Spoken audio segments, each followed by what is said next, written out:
नंदुरबार जिल्ह्यात धडगाव तालुक्यात वसलेल्या अतिदुर्गम कात्री गावातील हानीपाण्यातील सुपुत्री अंजना पावरा बनली PSI।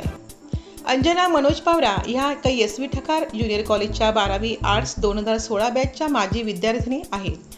अंजना यांच्या यशाने सातपुड्याच्या शिरपेचात मानाचा तुरा रोवला गेला आहे।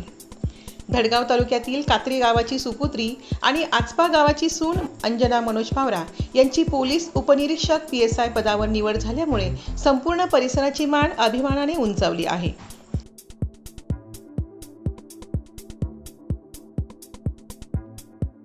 एकोणीस वर्ष असताना मी पोलीस म्हणून भरती झाले मुंबईमध्ये असताना। नंतर 1 वर्ष ट्रेनिंग करून मी मुंबईवर कर्तव्यावर हजर झाले। नंतर आता पुढे काय करायचं असा प्रश्न उपस्थित केला। मग टाईम भेटते तर मग पुढचा अभ्यास करता येईल त्या मनाने मग पुढचा अभ्यास चालू केला आणि आज इथपर्यंत पोहोचले। त्यात फॅमिलीचा पण तसंच माझे मिस्टर ह्यांचा पण भरपूर सपोर्ट होता मला। आणि दुसरी गोष्ट राहिली आपल्या ग्रामीण भागातील मुला-मुलींना सांगायचं म्हटलं तर आपली परिस्थिती खूप बिकटची असते, पण त्या परिस्थितीवर मात करून पुढं कसं जायचं ते आपण थोडा विचार करून अभ्यास कसा करायचा किंवा काय ते ठरवून पुढे जाऊ शकतो आपण। पण विशेष म्हणजे आपल्या समाजामध्ये असं आहे की परिस्थितीला दोष देत बसतात की आपली परिस्थिती अशी आहे, आपण पुढे नाही जाऊ शकत, आपल्याला आर्थिक परिस्थितीचा प्रॉब्लेम येतो। त्याच्यामुळे ते इकडं तिकडची परिस्थितीचे दोष न देता परिस्थितीवर मात करून पुढे जाऊ शकतं।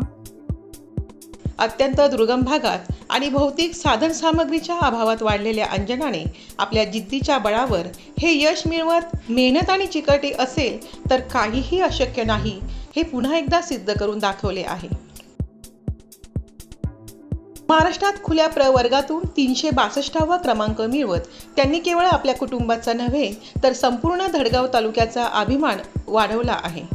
आज त्यांच्या या अभूतपूर्व यशाबद्दल गावात भव्य सत्कार सोहळ्याचे आयोजन करण्यात आले होते। गावकरी, नातेवाईक आणि मान्यवरांनी मोठ्या उत्साहात उपस्थित राहून अंजना पावरा यांचा शाल, श्रीफळ आणि पुष्पगुच्छ देऊन गौरव केला। आदिवासी जनजागृती न्यूज नंदुरबार, नमस्कार।